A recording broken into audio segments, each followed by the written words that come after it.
Dans le domaine de l'esprit, il y a aussi des lois spirituelles qui contrôlent les circonstances dans le domaine physique.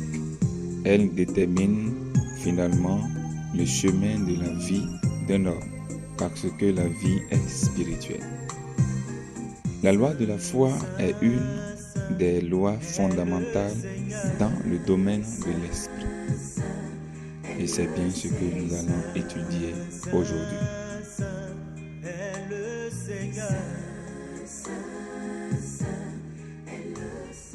La foi est une loi. Nous sommes dans le livre de Romains chapitre 3, le verset 27. Où est donc le sujet de se glorifier? Il est exclu. Par quelle loi? Par la loi des œuvres? Non, mais par la loi de la foi. La foi est une loi. Elle fonctionne dans le royaume de Dieu. Et comme toutes les autres lois, elle peut œuvrer pour vous ou contre vous, selon la façon dont vous l'utilisez. Parfois, quand les choses vont mal, certaines personnes se demandent: je pensais que tout serait mieux puisque je suis devenu chrétien. Mais les choses n'ont pas changé. En fait, mon état semble avoir empiré. Qu'ai-je fait de mal? Il se peut que le problème ne soit pas que vous ayez fait quelque chose de mal. Il se peut que ce soit quelque chose que vous ne faites pas bien. C'est pourquoi l'enseignement de la parole de Dieu est important, afin que vous appreniez les principes du royaume de Dieu et sachiez comment pouvoir toujours les utiliser à votre avantage et jouir de votre héritage en Christ.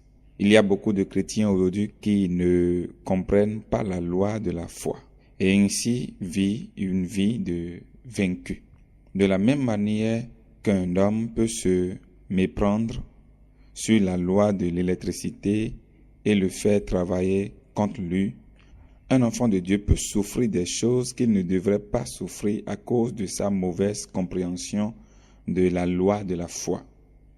Osée chapitre 4, le verset 6 dit: « Mon peuple est détruit faute de connaissance. » Le peuple de Dieu est écrasé et vaincu parce qu'il manque de connaissance. La foi est une loi, et comme toute loi, elle fonctionne et produit des résultats tout le temps. Vous ne vous êtes pas réveillé ce matin vous demandant s'il y avait suffisamment de gravité dans votre chambre aujourd'hui. Si vous vouliez le savoir, tout ce que vous aviez à faire était de rouler vers le bord de votre lit pour un réveil brutal.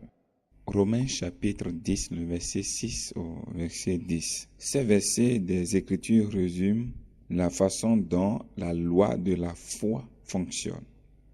La Bible dit: « La justice qui vient de la foi ne dit pas en son cœur qui montera au ciel, oui, qui descendra dans les abîmes. » Cela signifie que l'homme qui a été rendu juste en Christ parle la foi.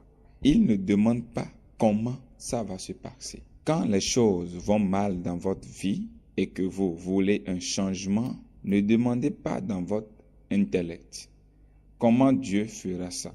Le problème peut sembler si grand, mais il dit de ne pas se demander comment. Arrêtez d'essayer de comprendre comment. Il est votre comment. Le verset suivant nous dit exactement quoi faire. La parole est près de toi, dans ta bouche, dans ton cœur. Or, c'est la parole de la foi que nous prêchons, que si tu confesses de ta bouche et si tu crois dans ton cœur, tu seras sauvé. Romains 10, le verset 8 au verset 9. La Bible dit que la parole est si proche de vous.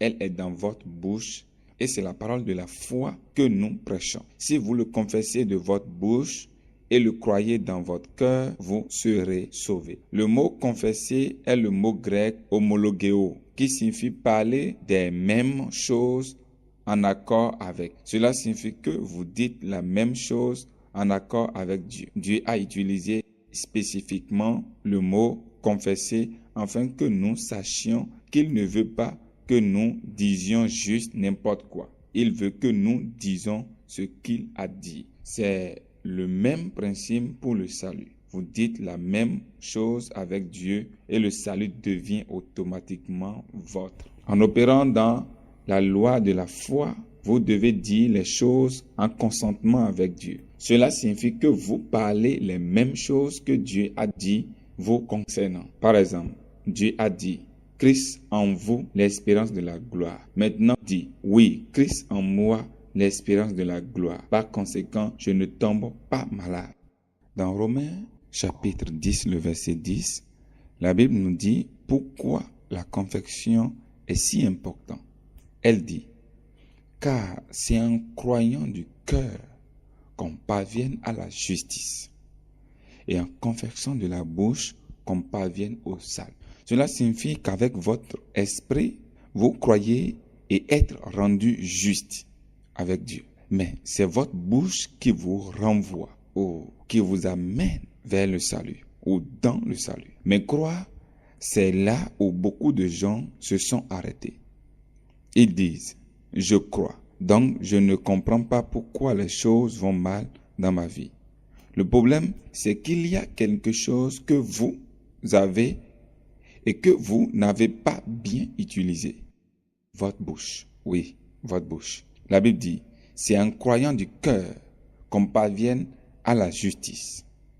Vous avez cru et avez été rendu juste, mais cela ne signifie pas que vous pourrez jouir du fruit de la justice. Croire n'est pas suffisant. Vous devez utiliser votre bouche pour jouir des bénéfices du salut. C'est très très important. Je dis aux gens, parlez la parole de Dieu plus que vous ne mangez. Parce que votre bouche ne vous a pas été donnée simplement pour manger, boire et parler aux autres personnes. Votre bouche est l'instrument donné à vous pour adorer Dieu, tracer votre parcours dans la vie et contrôler votre corps. S'il y a un problème dans votre corps, commencez à utiliser votre bouche pour le corriger. Dites les mêmes choses que Dieu a dit. Levez-vous au milieu de la nuit et parlez la parole. Quand vous vous réveillez le matin, continuez à parler de la parole de Dieu. Le diable peut essayer d'aggraver la situation, mais continuez juste à parler. Plus les choses apparaissent difficiles, plus vous devrez parler.